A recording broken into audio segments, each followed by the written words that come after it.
Hi guys, it's Kara and we are halfway through the month of July, so it is time for another One Book July update. And for those of you who are familiar with what I've been doing, this is the little journal, obviously, that I've been using. If you follow me on Instagram, you're going to have seen the majority of these pictures already. But I thought I would kind of pick up where I left off. So these were the last ones that I showed you guys. So the one that came next was this little bird, which I was pretty pleased with. I thought it turned out was really cute. And then I had this kind of, I don't know, dandelion kind of creation. I was really just playing with blending colors, and then when I had the background, I really wasn't sure what I wanted to do, so I just did that. Then next up I had a leaf that I attempted to make.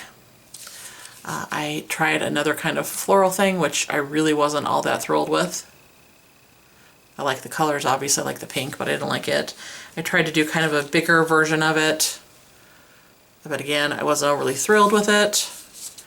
And then the next day I did kind of a lady with a dress with a little bit of a splatter effect on there. And I got kind of stuck on the dresses. I think I'll probably be doing more of those.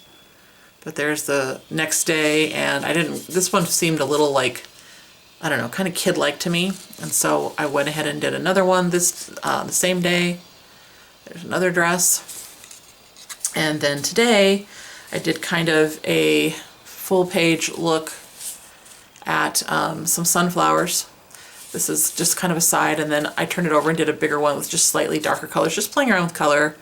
Really for me right now, the idea is to use these little journals to just kind of understand how the watercolor works, how the colors flow, what brushes I really like, that kind of stuff. So I've been having a lot of fun with it. And I have, let's see, I have, more than enough left for the rest of the month. I'll be able to do, I think, some more double, I guess if you want to call these little things pages, little double page spreads and finish up the book. My goal is to have the book mostly done by the end of July. And it does have 48 pages in it, so that means that, a lot of the days I get to do 2 if I want to. So that is where I'm at with this. Now I've done not much painting in this really since the last time I showed it to you. I've done more swatching of my new watercolors than anything else. Let's see, I can't remember if I left off after, I know you guys saw the trees. After the trees, I did just some playing around with brush strokes, seeing how I could, how I could get it thin, how I could get it straight, how I could curve it, that kind of thing, with a gorgeous, one of my new paint colors. It's an indigo. It's beautiful.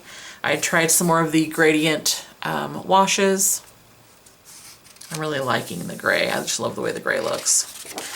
And again, some more practice with that, just kind of trying things out. These are some of Jane Davenport's paints. I just wanted to kind of swatch them out. I think they're gorgeous, bright and vibrant colors. And then I did this cherry blossom. Let me zoom out a little bit.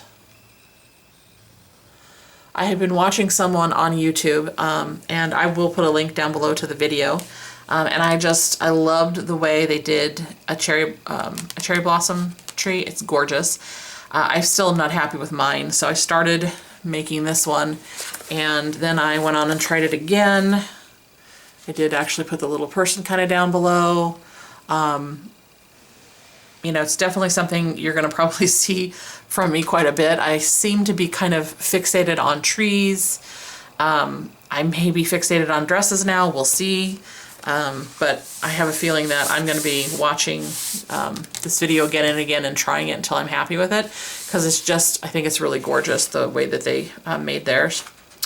And then I just have some more watercolor samples. These are all the colors I have from Designed by Rachel, and then these are from Jasper Stardust. And these are the ones you saw before. I have lots of different little palettes. You're going to see them. Sorry about the wiggling camera. You're going to see these little palettes in my haul video, but I wanted to swatch them out and try them. And then I was listening to a couple people that I like to watch on YouTube. I've mentioned one, Mind of Watercolor. I believe his name is Steve. And then another one that I stumbled across, I think maybe somebody recommended him to me, and his name is Marty Owings, I think. And they did almost a 2-hour, I think it was live at one point, but it's on YouTube now, where they just talk about watercolor and their love of watercolor and what they like to do and things like that. And when they were talking, I was doing this swatching because I could listen and, you know, swatch. It was relatively mindless. And they had said, you know, that really people need to embrace failure and love the learning, not the result. And they just, those phrases stuck with me. So I wrote those down while I was swatching. And then I got a little sample card from another watercolor maker, which is, I think it's Pfeiffer is what it's called. And so I swatched those out. And you're going to see that, yeah, it's Pfeiffer Art. You're going to see that in that card in an upcoming video. But these are the colors they had swatched out. And I'm going to basically kind of play around with all of my new watercolors and figure out what I like. I basically tried to get kind of a little sample from several different watercolor makers because I just want to kind of see how different paints move and if I can figure out kind of what I like. I should admit I do have like two more watercolor palettes coming that are from people who make homemade watercolors, and I will shortly be filming a video about the Daniel Smith colors that I'm going to swatch out. I got lots of really good recommendations from you guys, and I'm going to swatch those out and film a video and kind of narrow down my choices, because I do later in the month want to order some of the Daniel Smith watercolors to try out too, because I've heard nothing but really good things about them. So that is where I'm at in my watercolor journey and my one book July. If you guys have any questions for me, please leave them down below. Of course, comments are always welcome. And I think that's it. Once again, guys, thanks so much for watching, and I hope you're having a great day wherever you're at. Bye, everybody.